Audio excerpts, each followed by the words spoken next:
সপ্তম শ্রেণীর 3 নম্বর ভূগোলের 3 নম্বর স্কুলটা নিয়ে আজকে আলোচনা করব দ্বিতীয় পরীক্ষার জন্য সেকেন্ড ইউনিট টেস্ট।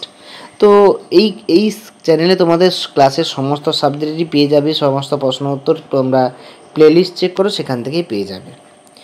তো দেখো একের দাগের এখানে 10টা এমসিকিউ প্রশ্ন করব। প্রথম কি বলেছে, তিব্বত মালভূমি একটি পর্বত বেষ্টিত মালভূমি।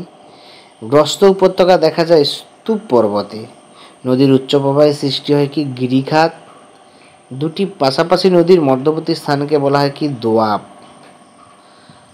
বেলে মাটির জল ধারণ ক্ষমতা সবচেয়ে কম হয়। রেল লাইনে ধরে পাথর হচ্ছে আগ্নেয় শিলা, যেটাকে বলা হয় ব্যাসাল্ট। রেল লাইনের ধারে যে শিলা পড়ে থাকে তার নাম হচ্ছে ব্যাসাল্ট, সেটা হচ্ছে আগ্নেয় শিলার উদাহরণ। অ্যাটলাস পর্বত ও মধ্যভাগের উচ্চভূমি থেকে সৃষ্ট শুকনো নদীখাতকে বলা হয় কি ওয়াদি। হোয়াইট নীল ও ব্লু নীল সংযোগস্থলকে বলা হয় কোথায় না খাতুম শহরে মিশেছে। অ্যাটলাস পর্বতের সর্বোচ্চ শৃঙ্গের নাম হচ্ছে মাউন্ট তৈবকল। কী হবে? মাউন্ট তৈবকল।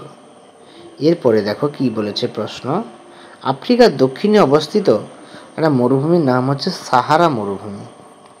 এরপরে দেখো আমাদের ড্যাশ পূরণ দিয়েছে, ড্যাশ পূরণগুলো দেখব। ইউরোপের আল্পস একটি নবীন ভঙ্গিল পর্বত। উৎস থেকে মোহনা পর্যন্ত নদীর মধ্য দিয়ে নদীর প্রবাহকে বলা হয় নদী উপত্যকা। ব্যাসল্ট হচ্ছে একটি আগ্নেয় শিলার উদাহরণ। ব্যাসল্ট হচ্ছে কোন শিলার উদাহরণ? আগ্নেয় শিলা। আফ্রিকার উপর দিয়ে প্রবাহিত হয়েছে খামসিন বায়ু, শুষ্ক প্রকৃতি, উষ্ণ শুষ্ক প্রকৃতি। জামবেজি নদীর পথে সৃষ্টি হয়েছে ভিক্টোরিয়া জলপ্রপাত। জামবেজি নদীর উপর কী সৃষ্টি হয়েছে না? ভিক্টোরিয়া জলপ্রপাত। এরপর দেখো 1 নম্বরের 5টা প্রশ্ন।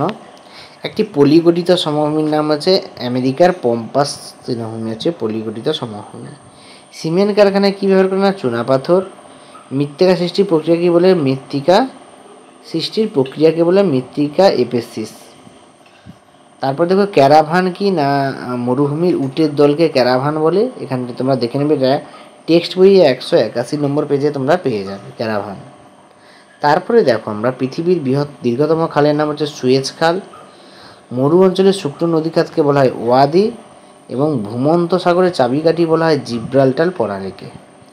এরপরে দেখো আমরা বড় প্রশ্নগুলো দেখব, কোথায় কোথায় আছে। আমি লং কোশ্চেনগুলো দেখাচ্ছি না, তোমাদের পেজ নাম্বার বলে দিচ্ছি, সেখান থেকে সব পেয়ে যাবে। তো প্রথম দেখো এখানে বলেছে ব্যবচ্ছিন্ন মালভূমির টেক্সট বই 80 পেজ, যেগুলো টি লেখা আছে সেগুলো টেক্সট বই। সমভূমি মালভূমি 108 নম্বর পেজ। নদীর মোহনায় বদ্বীপ সৃষ্টি শর্ত 126 নম্বর পেজ। জলবিভাজিকা 49 নম্বর পেজ। তারপরে দেখো রূপান্তরিত শিলা 163 নম্বর পেজ। বহুমুখী নদীর পূর্বে টেক্সট বইয়ে 114 নম্বর পেজে পেয়ে যাবে। তারপরে দেখো এখানে লং কোর্সের সমভূমি অঞ্চলে জনবসতি কারণ, এটা টেক্সট বইতে 39 নম্বর পেজে পাবে।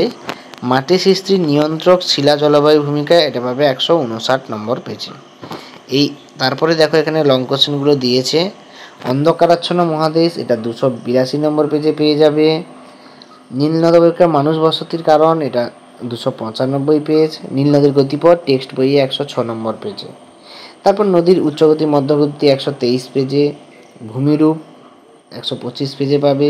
এগুলো সব রায়মার্টিন সরকার পেয়ে যাবে। তারপরটা 278 পেজে। আফ্রিকার জলবায়ু বৈচিত্র্য 200, এটাও 78 পেজে। এই হচ্ছে তোমাদের টোটাল প্রশ্নপত্র। আজকে এই পর্যন্ত। পরের ক্লাসে আমরা এই 4 নম্বর স্কুলটা নিয়ে আলোচনা করবো। তোমরা দেখতে পাচ্ছ 4 নম্বর স্কুলটা অলরেডি করে দেওয়া আছে, তো একটু পরেই আমি 4 নম্বর স্কুলটা দিচ্ছি। সকলকে ধন্যবাদ। দেখা হচ্ছে পরের ভিডিওতে, পরের প্রশ্নপত্র নিয়ে আলোচনা করব।